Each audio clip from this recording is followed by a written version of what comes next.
Hey friends, if you appreciate having easier ways to color in stamped images, I have an awesome tip I've come up with that I think you're going to love. Let's take a look at it.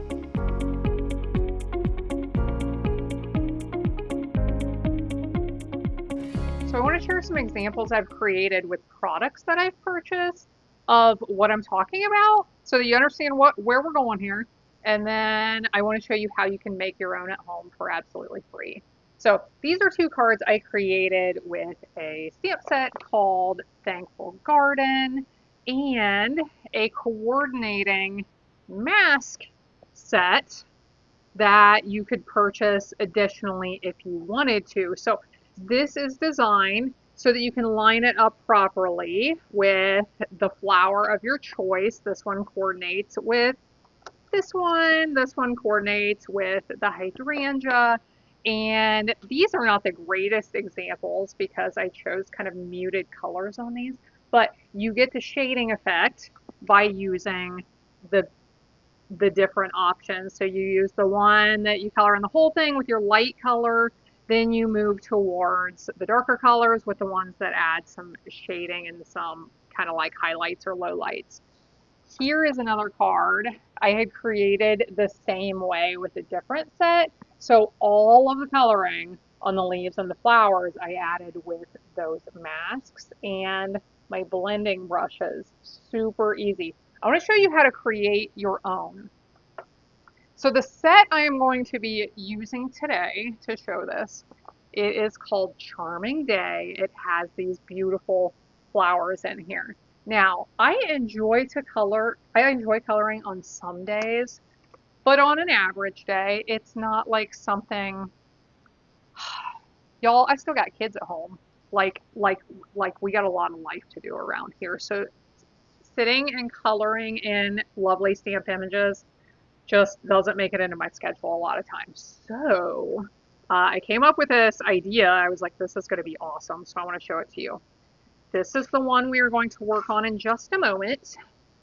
This is the one I already did. I already made some cards with these. So I used that small flower here. I stamped it onto several pieces of cardstock. If you're going to do this, you want to make sure you have plenty of white space, plenty of extra space around the edge so that when you're blending, you don't blend onto your cards. So I just stamped them on large pieces of cardstock, stamped it several times, and I brought in my handy craft knife and I started cutting out the areas that I would want to be certain colors. So I cut out all the leaves on this one. I know it's hard to see that stamped image anymore, but it was there. It was very obvious before I used it to do some blending.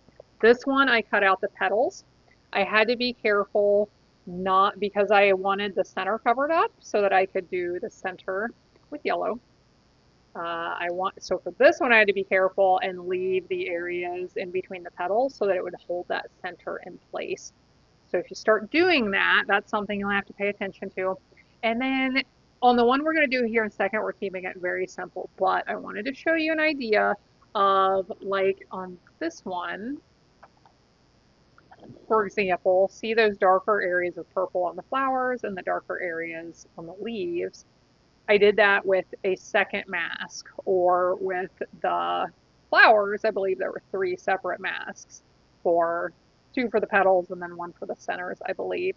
So I wanted to show you an example of if you want to get into more shading and more depth of color, you can start doing things like this, where I took those petals and I was like, okay, where do I want to get it? Where do I want it to be darker if I start adding some shading? And I didn't really know. You can always look up flower images online and see where the darker areas are, see where the shading would be if you're not sure how to do coloring, or you can just wing it. And I was just like, I was thinking about like how flower petals might be shaped and where the darks might be, but I just started cutting areas out. Then I used that to create a couple of lovely cards that I want to show you, but let's do this quick because this will not take long at all. I've already done this with my large flower stamp. I already cut out the flowers. I'm just going to do one this time. I will show you a couple of ways to get different colors into that in those areas if you want to. But on this one, as you can see, I've cut out all of the leaves except for this one. Now I am using, I'll mention this, I talk about my take your pick tool all the time. I love this thing. You don't see me use it with a craft knife tip very often, but we have an accessory set called the Take Your Pick Crafter Tips. It has this handy knife in it that I can add to the end of the tool when I want to use it. That set also, one I love the best in that set is actually the rotary perforating blade that I use to make this beautiful bookmark card. I'm going to link in the video description below if you want to see how to use that card, how to make that card, or more about this tool also, but I'll link to that video. So here we have our two templates created.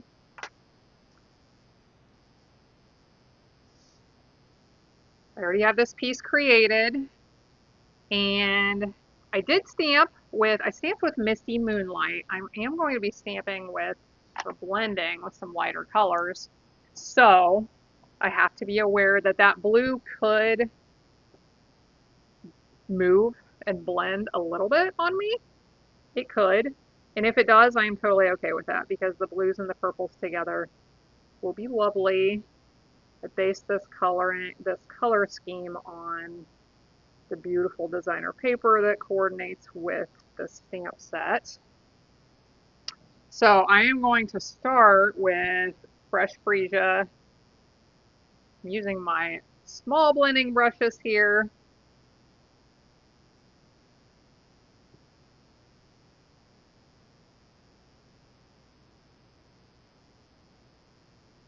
And here we have those colored in. Very cool, right? Like if you're going to use a set very many times and you want to add coloring, what a cool way to do it quickly. Now I have to line this up with the leaves, with the stamp, with the flowers. Okay. And this may not make any sense right now, but it will in a moment. I am going to add some Misty Moonlight.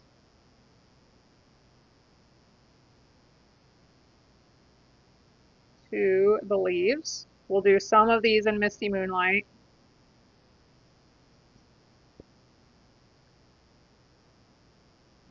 And we will do some of them in Pretty Peacock.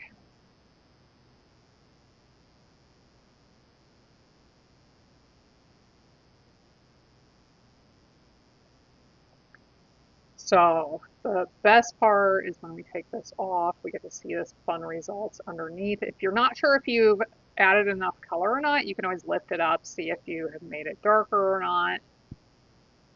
Dark enough. So there we go. And see, look what happened. We have one little leaf.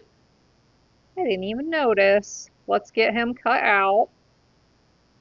We will blend that spot real quick, and then I want to show you this finished card as well as my other ones. I just love how these have turned out. So we'll add this back on. And I feel like that's not lined up right, but we're going to go with it. Okay. We only have to do this little area, so if the rest isn't lined up, I'm not concerned about it. Great. Okay. Let's finish the card that this goes on to. Isn't that pretty? Okay. Do you ever lose your train of thought? Oh, me too, my friend. I told you I was going to show you a couple of ways to add darker colors in if you want to. So you can do it this way. And so this is how to add darker colors if you're only using one mask. Like if you don't want to cut out 4 of these to have like different areas to shade, here's just a couple of ideas to get you going. You could use a water painter or some markers to like add some highlights if you want to do that. Or you can just kind of like use a blending brush and pick certain areas that you want to add more color to. So that's what I'm going to do here. That was the first color was Fresh Freesia. That was Berry Burst. And I'm not sure any card is complete without Blackberry Bliss. I love purple. I love purple a lot. And with this one, I'm just going to add it around the edges. That's kind of an easy way to add in some more color without having to get too creative, is just to do the edges. So look at that, just with this one template, we were able to create some really nice color variation and a realistic look there. Okay, let's look at these cards because this is the fun part. Let's put some dimensionals on here. Another use for my take your pick tool is to place your dimensionals. I know I hear from quite a few people who have problems with your hands, arthritis, shaking, various things. This tool is really helpful. Even if you don't have those things, it is very helpful. Okay, so I put those dimensionals on and was able to remove that paper backing. Already decorated the card base, added some pretty ribbon down there. And we'll put this on right here. Isn't that lovely? I love using designer papers as my inspiration for color for color palettes because I wouldn't have come up with this color scheme, but I love the way it looks. So here's example number one. I'll mention because all these products coordinate. I showed you the Floral Charm stamp and die set. It's part of the Charming Day. I'm sorry, Floral Charm product suite. The Charming Day stamps and dies. It is part of the Floral Charm product suite, which has all of the designer papers and embellishments and all the things that make it super easy to create beautiful cards. So here's the first one I created. And I did create this on crumb cake cardstock, so maybe a little bit harder to see those colors, but I thought this, sometimes I just love crumb cake and the muted effect we get sometimes when we use it, so I decided to use that here. The white gives a beautiful effect, of course, as well, but so this one I used the color palette from the designer paper as well. This is another one in the same set. And so the colors I used to blend this one were I stamped it with crumb cake. I stamped the flower with crumb cake. And then I used Petal Pink, Flirty Flamingo, Daffodil Delight, Misty Moonlight, and Old Olive to add the colors to the flower and the petals. So this is my absolute favorite die set. It's called Spotlight on Nature. It has the most amazing circles ever. But there are those two, and then just a little bit more. Here's one that I thought, you don't have to stamp the outline for your flowers. So I just wanted to give you an example of, let's say you decide to use those masks without the stamped outline. You can get some fun effects that way too. So you may like this, you may not like this, but when you're trying this at home, keep that in mind. You could get some really cool effects by not stamping your image and just using the templates that way as well. So at the end, we always chat. And there's something quick I want to talk about today. We had baptism Sunday at our church recently, which is out front, outside in the pond, and I love it. It's fantastic. But each person shares some of their testimony when they're baptized, or well, someone reads part of their testimony that they've written ahead of time while they're being baptized. And one of the teenage boys who was baptized here, he shared that there was a day he was driving and he cried out to God to give him a sign that he was with him. And I know, okay, so we can cry out lots of times and like never get anything right, or not things that we're perceiving as the types of responses we want. But I love stories like this because what happened? His seatbelt alarm for his passenger seat started going off, indicating that there is weight on the passenger seat and they don't have their seat buckled, right? Like when you leave your gallon of milk or your groceries or whatever on your passenger seat, and because that weight is there, the seatbelt thing goes off because they think there's a person there. So give me a sign that you're with me, God. And then suddenly there's enough weight on the passenger seat, or the alarm went, whatever. We can talk about the how it happened. But anyway, the passenger seatbelt thing goes off. Like, love that. I love that. It reminds me that I've still been doing my Bible in a year reading plan. I'm behind at the moment. Anybody else behind? If you are not doing this, you can start at any time. And I would really encourage you to do that. It has helped me so much to read the entire Bible. This is my second time through. Yay me.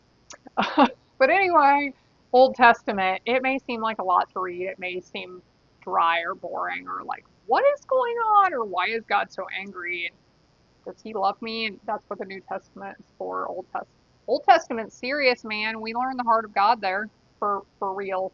Um, or his desire for us to do what he says. I should say that. But anyway, there's this one part. I think it was in the book of Isaiah. It might have been in the book of Jeremiah. But anyway, as God is, speaking through his prophets and trying to get his people to stop being bad, to stop sinning, to do what he says, and they're not listening.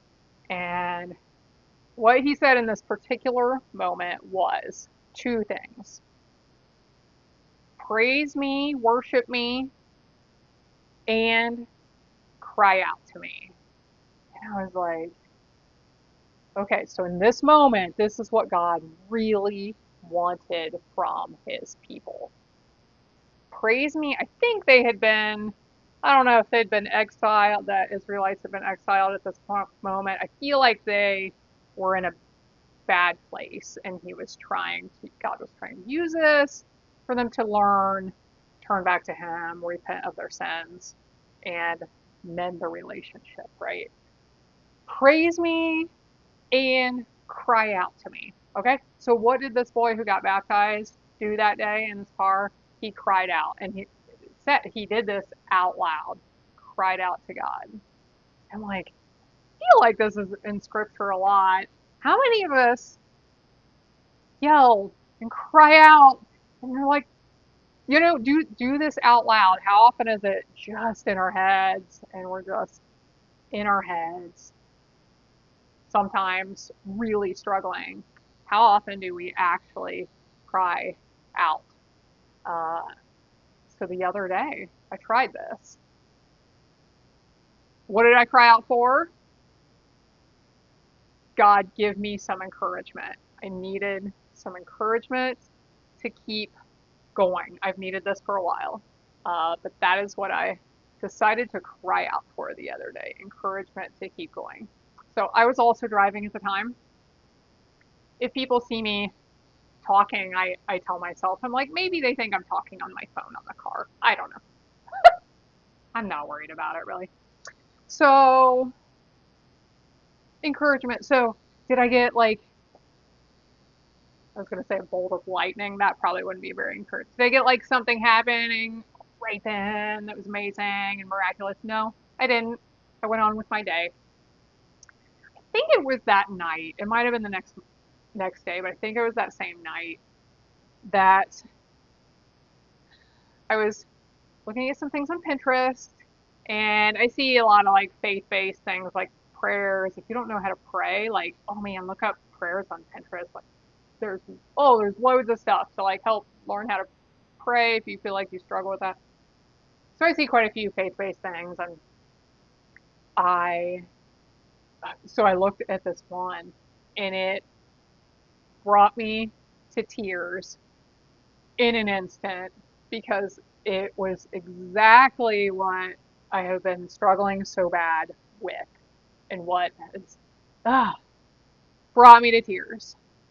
And at that moment, I remembered that earlier that day or yesterday, whenever it was, like, I cried out and I asked for encouragement. And I've seen tons of encouragement on here before, but none of it so perfect for me and what's going on that it brought me to tears, you know. And then how does our God work? The next day it happened again. Me in tears again because of this message that is so spot on. And then the day after that, there was another one. I don't think I cried that day, but there was another one that I was like, yeah, yeah, yeah, I needed that. If you don't cry out to God out loud, do it. If you don't know where else to do it, you're like, people are going to think I'm crazy. If you don't know where else to do it, try a car. Try that out to start if you don't know where to do it. That's what I have for today. I appreciate you being here. I appreciate you if you don't think I'm crazy. And I hope you'll be back again next time when I will be here to help you hand make with love.